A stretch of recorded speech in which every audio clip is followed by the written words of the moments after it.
goals of United Nations and create awareness among the youth regarding a sustainable future. And sir what is global sustainability. तो मैं ये समझता हूँ कि interview से पहले थोड़ा सा कहूँगी कि आप जो आपने आज तक जितनी भी रिसर्च की है, तो आप क्या देखते हैं जो जोलॉजिकल रिसर्च है वो किस तरह इन्वायरमेंट को सस्टेनेबल करने में हमारी हेल्प कर सकती है? एक्चुअली असल में ये जो स्मोक है या धुआं है या जो पॉल्यूटेंट्स हैं इन्वायरमेंट में जब जाते हैं ना, तो ये ग्रीन हाउस इफेक्ट, एक टेक्निकल टर्म है green house effect.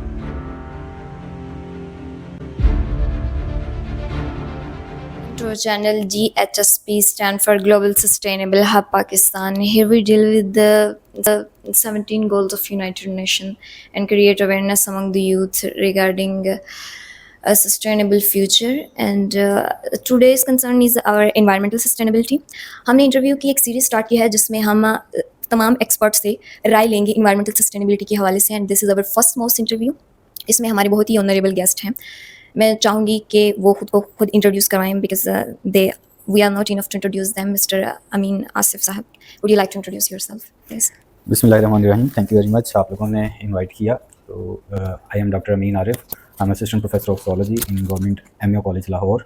I have passed my PhD from the University of Punjab Lahore in 2023. I am very happy to share some movements with you people, and very thankful for inviting me and giving me a chance to talk about the global sustainability, which is the most hot issue nowadays. सो आपकी जैसे कि आपने PhD कर रखी है zoology में, तो हम वहीं से स्टार्ट करेंगे बिकॉज आपका रिसर्च वर्क है उसमें, और आपकी एंगेजमेंट स्टूडेंट्स के साथ इनवाइट करने का मकसद भी आपको ये था कि आपकी यूथ के साथ एंगेजमेंट ज़्यादा है ताकि वो आपकी बात सुने और उनके हाँ हमारा मैसेज पहुँचे और हम रिस्पॉन्सिबल हों इसके हवाले से। तो मैं यहीं से ही क्वेश्चन अपना पहला स्टार्ट करूँगी कि आप जो आपने आज तक जितनी भी रिसर्च की है, तो आप क्या देखते हैं जो जोलॉजिकल रिसर्च है वो किस तरह इन्वायरमेंट को सस्टेनेबल करने में हमारी हेल्प कर सकती है? एक्चुअली मैं इस बात को शुरू करने से पहले ग्लोबल सस्टेनेबिलिटी के बारे में थोड़ा सा जो है वो डिस्कस करूँगा, क्योंकि जिस तरह से मेरा ये इंटरव्यू आप लोगों के साथ प्लान था, एक सोशल मीडिया पे शेयर हुआ, मुझसे बहुत सारे लोगों ने पूछा कि sir what is global sustainability. तो मैं ये समझता हूँ कि इंटरव्यू से पहले थोड़ा सा आइडिया जो है ना मतलब होना चाहिए ग्लोबल सस्टेनेबिलिटी के बारे में, क्योंकि मैं और आप शायद जानते हों लेकिन बहुत सारे लोग जो है ना इसके बारे में नहीं जानते हैं। तो ग्लोबल सस्टेनेबिलिटी एक्चुअली जो है ना मतलब एक हार्मनी है, एक बैलेंस है ह्यूमन एक्टिविटीज़ का नेचर के साथ, ठीक है। और इस हार्मनी के नतीजा में एक जो नेचर है वो अपनी ओरिजिनल फॉर्म में या near to its original form वो मेंटेन रहती है। तो ह्यूमन एक्टिविटीज़ ग्लोबल सस्टेनेबिलिटी जो होती है या ग्लोबल चेंज की वजह बनती है एक्चुअली, और ग्लोबल चेंज में इसकी जो मल्टीपल फैक्टर्स हैं जो ह्यूमन एक्टिविटीज़ के जो इसमें जो है ना वो इन्वॉल्व होते हैं और उसकी जो आउटकम्स होते हैं वो डिफरेंट होते हैं। उनमें सबसे पहले मैं ये कह सकता हूँ कि जी pollution that is the most important factor which causes the disturbance in our climate, और इसके अलावा due to this pollution some climatic changes occur in our environment और वो इसमें डिस्टर्बेंस काज करती हैं। और इसके अलावा जो मतलब इस डिस्टर्बेंस की वजह से लॉस ऑफ बायोडाइवर्सिटी है, बहुत ज़्यादा जो है ना वो इशू है। तो ये चंद एक फैक्टर्स हैं जिसकी वजह से हमें नेचर को सस्टेन रखना है, उसकी ओरिजिनल फॉर्म में या नियर टू ओरिजिनल फॉर्म में मेंटेन रखना है। तो इसके लिए जो है ना मतलब एज ए जोलॉजिस्ट मैं ये समझता हूँ कि मतलब हमें अवेयरनेस क्रिएट करनी चाहिए। जोलॉजी का डायरेक्ट लिंक है, बाकायदा एक जो है ना मतलब सब्जेक्ट है इन्वायरमेंटल बायोलॉजी का, जिसमें हम इन ग्लोबल इशूज़ के बारे में डिस्कस करते हैं। लेकिन मैं यहाँ पे एक क्लियर कट बात करूँगा कि हमारा जो है ना वो प्रॉब्लम ये है कि हम सिर्फ ये जो इन्वायरमेंटल इशूज़ हैं इनको सिर्फ पढ़ने की हद तक जो है ना मतलब लेते हैं, लेकिन आजकल के दौर में जो मौजूदा हालात हुए पड़े हैं हमें इसके बारे में जो है ना मतलब काम कर अपना जो इंडिविजुअल रोल है वो प्ले करना चाहिए ग्लोबल सस्टेनेबिलिटी के हवाले से। आपने जैसे पोल्यूशन की बात की, तो सबसे पहले जो हमारे देखने वाले हैं उनको पता होना चाहिए कि प्राइमरी सोर्स ऑफ पोल्यूशन कौन से हैं, ताकि कभी कभी हम समझते हैं कि ये जो सारी चीज़ें हम उनके जिम्मेदार नहीं है क्योंकि हमारे अंदर अवेयरनेस नहीं होती उस एक पर्टिकुलर प्रॉब्लम के बारे में। अगर हमें पता होगा कि what kind of pollutions we are creating in our environment, तो फिर हम उन्हें रिड्यूस करने के लिए भी कोई स्टेप्स लेंगे। तो सबसे पहले आप प्राइमरी सोर्स ऑफ पोल्यूशन बताएं, फिर उनको रिड्यूस करने के सोर्सेस। असल में पोल्यूशन जो है वो डिफरेंट उसकी टाइप्स हैं। जब हम जो है मतलब सिंपल वर्ड में पोल्यूशन को डिफाइन करते हैं तो हमारी जो नेचर है या हमारा जो इन्वायरमेंट है इसमें कोई भी जो नेगेटिव चेंज होता है जिसका ह्यूमन हेल्थ या दूसरे जो ऑर्गेनिजम्स हैं उनकी हेल्थ के ऊपर एक नेगेटिव इंपैक्ट होता है, वो पोल्यूशन होता है। अब सवाल ये है कि इसका प्राइमरी सोर्स क्या है, इसकी रीज़न क्या है। तो जिस तरह मैंने आपको बताया कि ह्यूमन एक्टिविटीज़ इसकी जो है ना मतलब सबसे बड़ी रीजंस हैं। तो प्रेजेंटली जो है ना मतलब हमारा एक ऑटोमोबाइल्स हैं जो हम बहुत ज़्यादा रोड्स के ऊपर गाड़ियाँ देख रहे हैं, उनसे निकलने वाला जो धुआं है वो इन्वायरमेंट को पोल्यूट कर रहा है। फिर इसके अलावा ओवर पॉपुलेशन की वजह से इंडस्ट्रीज़ बहुत ज़्यादा हैं, इंडस्ट्रीज़ से निकलने वाला जो धुआं है वो इन्वायरमेंट को पोल्यूट कर रहा है। तो जब मैं इस तरह की पोल्यूशन की बात कर रहा हूँ तो ये एयर पोल्यूशन है। जिस तरह मैंने स्टार्ट में बताया कि जो पोल्यूशन है उसकी डिफरेंट कैटेगरीज़ हैं, लेकिन आज हम ज़्यादा जो फोकस करेंगे वो इसी एयर पोल्यूशन के ऊपर बात करेंगे। तो जिसमें मेरे ख्याल में जो है ना मतलब ये जो ऑटोमोबाइल्स हैं ये इसका सबसे बड़ा सोर्स है। फिर फैक्ट्रीज़ और मतलब इंडस्ट्रीज़ इंडस्ट्रियलाइजेशन बहुत ज़्यादा है हमारी रिक्वायरमेंट को मीट करने के लिए, तो उन फैक्ट्री से निकलने वाला जो धुआं है अगर विदाउट एनी ट्रीटमेंट वो इन्वायरमेंट में जाता है तो वो पोल्यूशन काज करता है। तो यही मेन इसकी जो है ना वो काजेज़ है। जब पोल्यूशन बहुत ज़्यादा होती है तो डेफिनेटली फिर वो उसका इम्पैक्ट क्लाइमेट पे होता है, तो क्लाइमेट चेंजेस होती हैं जो कि क्लाइमेट चेंज जो होता है वो सबसे ज़्यादा डिस्ट्रॉय करता है हमारी इन्वायरमेंट को। जी, एग्जैक्टली। तो आप क्लाइमेट चेंज को मतलब कि किस तरह देखते हैं, थोड़ा सा डिफाइन करिए, और क्लाइमेट चेंज को रिड्यूस करने के लिए हम क्या कर सकते हैं?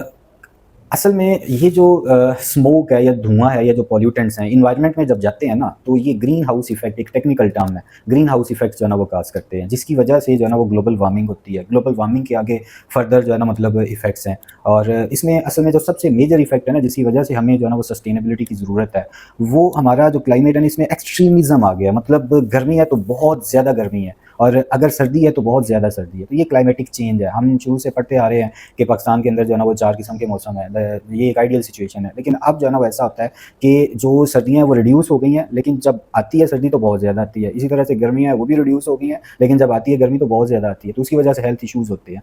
तो ये खैर एक्सट्रीम की तरफ हम जा रहे हैं। अब सवाल ये पैदा होता है कि हम इसको जो है ना वो कंट्रोल कैसे कर सकते हैं। तो इसमें भी इसका जो लिंक है वो हमारी ह्यूमन एक्टिविटीज़ के साथ ही है। जिस तरह अभी थोड़ी देर पहले मैंने इसके सोर्सेज के बारे में बात की है कि ऑटोमोबाइल्स हैं, कि यहाँ पे आप रोड्स जो है ना बहुत ज़्यादा हैं और भरे पड़े हैं गाड़ियों से। हम जो है ना मतलब पब्लिक ट्रांसपोर्ट को अगर प्रेफर करें अपनी पर्सनल जो है ना वो ड्राइव से, तो मैं ये समझता हूँ कि ये हेल्पफुल हो सकता है। फिर इसके अलावा जो फैक्ट्रीज़ हैं उनका जो स्मोक और इस तरह का उनको बाकायदा जो है ना मतलब ट्रीटमेंट्स हों उनके, इसी तरह से चेक एंड बैलेंस हो उनका यूज़, इस तरीके से हम जो है ना वो कर सकते हैं। और इसके अलावा सबसे बढ़ के इसमें हमारा जो है ना इस सस्टेनेबिलिटी प्रोसेस में जो हेल्पफुल हो सकती हैं वो प्लांटेशन है, जो हम सबसे इजीली जो है ना मतलब इजी वे में आप कह सकते हैं कि प्लांटेशन करके अपना जो इन्वायरमेंट होता है उसको मेंटेन रख सकते हैं। तो ये क्लाइमेट जो है ना ये प्लांटेशन एक ऐसा फिनोमिनन है जो हम इंडिविजुअली बड़ी आसानी से जो है ना अपने अपने हिस्से के प्लांट्स लगा के इसमें ग्लोबल सस्टेनेबिलिटी में अपना जो रोल है उसको मतलब अपना हिस्सा डाल सकते हैं। सो डिफोरेस्टेशन आप कहते हैं कि main cause of climate change है, और जी, हमें हाँ। इसे मिनिमाइज करना होगा अगर हमें अपने इन्वायरमेंट को मोर सस्टेनेबल और ग्रीनर Exactly. फ्यूचर अगर हमें देखना है तो। एग्जैक्टली। जैसे कि आपने ग्रीन हाउस गैसेस की बात की, इसकी एमिशन बहुत ज़्यादा हमारे इन्वायरमेंट में हो गई है,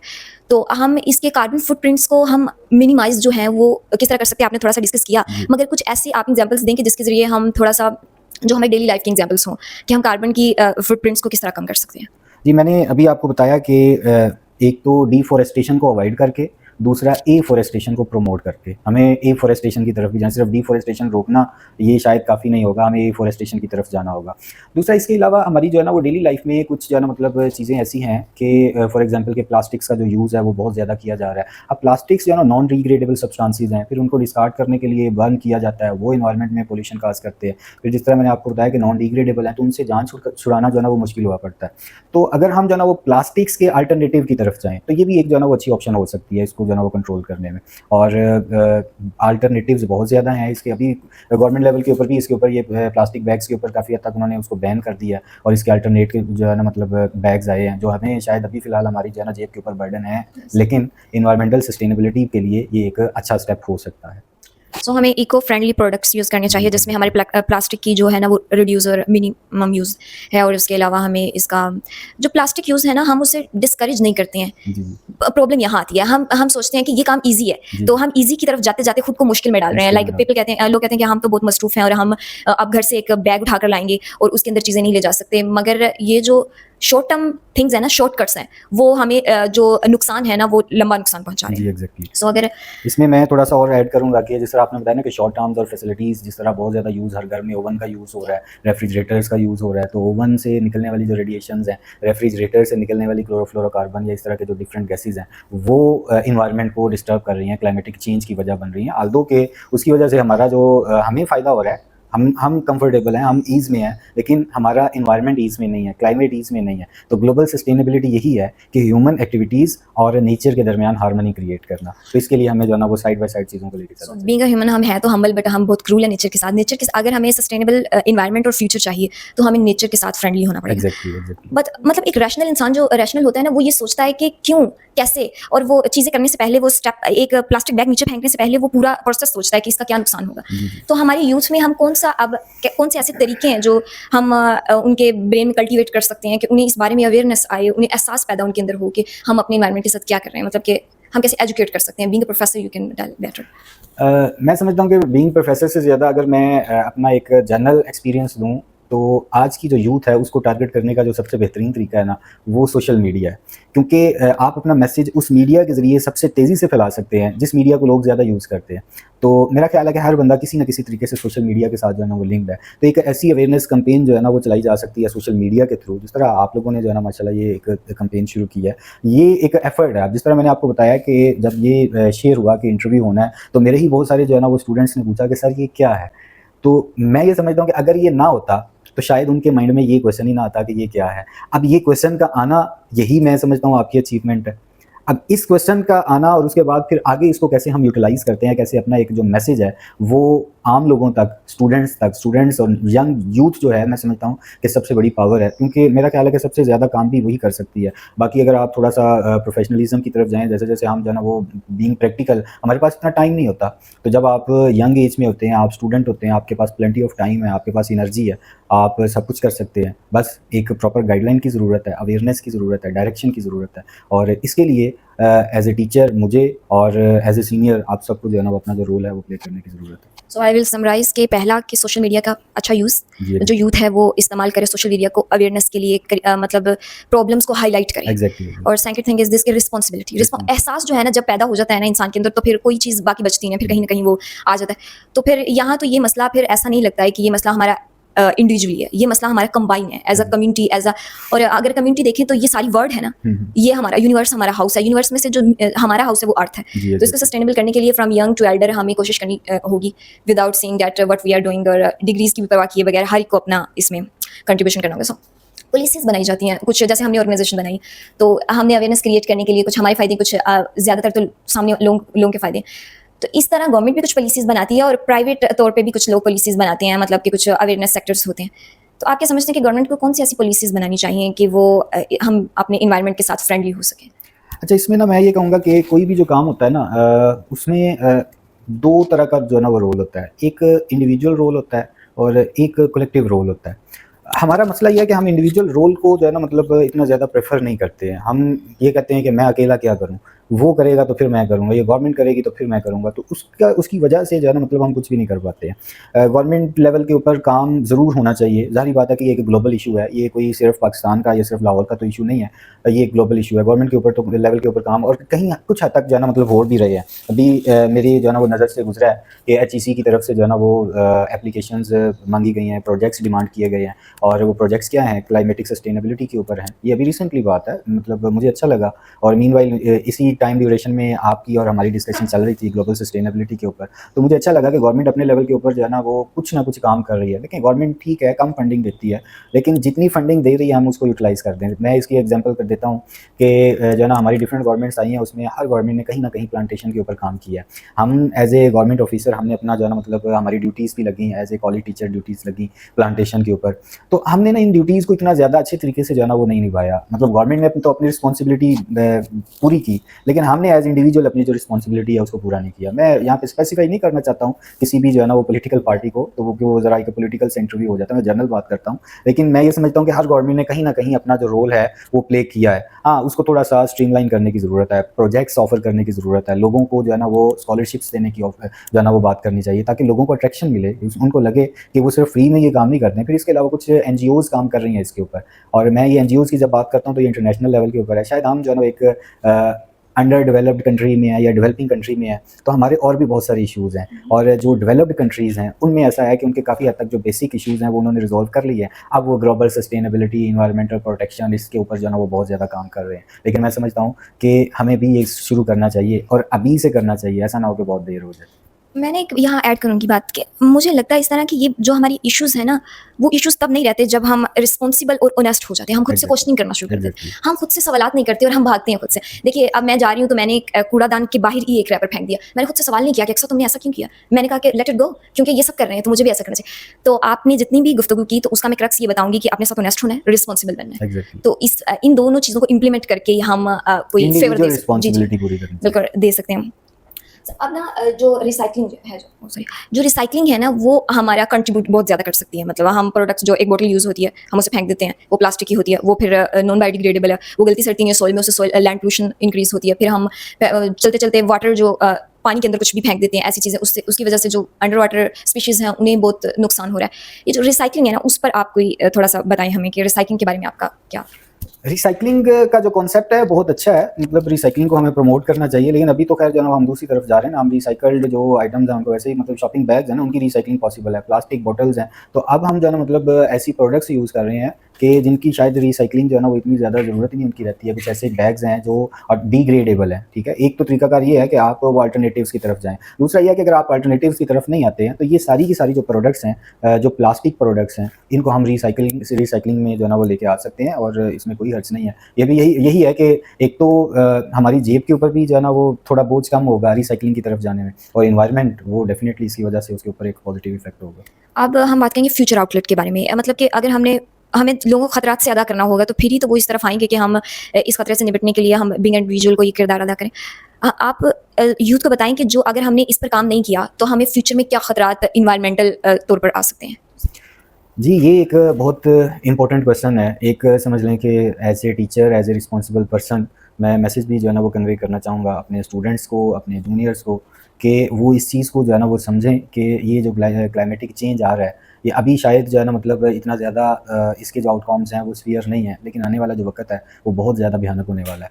मैं जिस तरह आपको बताया कि आप डेवलप्ड कंट्रीज़ की तरफ जाते हैं तो वहाँ पे सबसे ज़्यादा जो फोकस है इन क्लाइमेटिक इशूज़ के ऊपर, इन्वायरमेंटल सस्टेनेबिलिटी के ऊपर जो है ना वो काम कर रहे हैं वो लोग, और हमारा अलमिया ये है कि हमारी जो यूथ है उनको इन इशूज़ का पता ही नहीं है। तो इसके लिए एक तो जो है ना वो अवेयरनेस है, अवेयरनेस एज ए टीचर मुझे अपना रोल प्ले करना चाहिए, ज़्यादा से ज़्यादा स्टूडेंट्स को अपने साथ इंगेज करना चाहिए, और इसके अलावा मैं बार बार फोकस कर रहा हूँ इंडिविजुअल रिस्पॉन्सिबिलिटीज़ के ऊपर कि हमें एज ए इंडिविजुअल अपनी ड्यूटी परफॉर्म करनी चाहिए, ना कि मैं ये डिमांड करूँ कि जी गवर्नमेंट करेगी तो मैं करूँगा या वो करेगा तो मैं करूँगा। जो मैं कर सकता हूँ मुझे वो करना चाहिए। कुछ एक्टिविटीज़ ऐसी हैं जो एज ए इंडिविजुअल मैं करूँगा तो मैं बहुत सारे लोगों के लिए एक रोल मॉडल हूँ, तो मुझे देख के वो बहुत सारे लोग जो है ना वो कर सकते हैं, वो एक्टिविटीज़ करेंगे। और ये वैसे भी जो है ना मतलब जो प्रैक्टिकल जो होता है ना उसकी वजह से जो अट्रैक्शन होती है वो ज़्यादा होती है, वर्बल शायद उतनी अट्रैक्शन ना हो।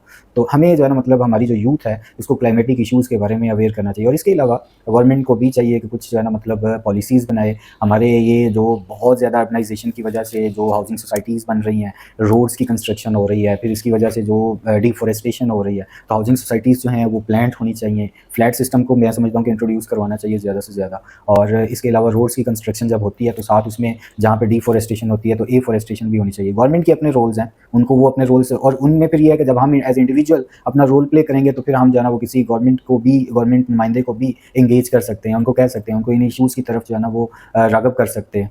तो ये एक चेन है, एक स्टार्ट है जो हमें लेना है, और फिर जब हम करेंगे तो आहिस्ता आहिस्ता जो है ना वो लोग जुड़ते जाएंगे, कारवां बनता जाएगा। सो अब यहाँ हम थोड़ा इसे समअप करेंगे अपने इंटरव्यू को।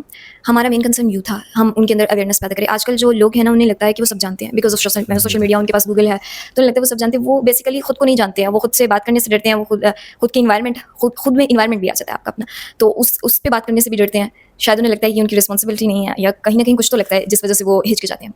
सो हमारी बात करने से उनके अंदर एक थोड़ा सा ये तो होगा कि ये बात क्यों हो रही है, तो हम इसके बारे में थोड़ी बहुत सर्च करें। देखो कोई भी बुरा से बुरा ट्रेंड आता है तो लोग उसके बारे में सर्च करना शुरू कर देते हैं। इसलिए जब कोई भी बात होती है ना कहीं भी एक पब्लिक लेवल पर, तो फिर जो क्यूरियस माइंड होते हैं उसके बारे में सर्च करना शुरू होते हैं। तो आई होप सो कि अब जो यूथ है ना वो इसके बारे में सर्च करेगी और इसके बारे में अपना रिस्पॉन्सिबल होकर किरदार अदा करेगी। So this was the end of interview, and thank you so much mister Amin Arif साहब, and thank you so much for your time. Thank you very much. So and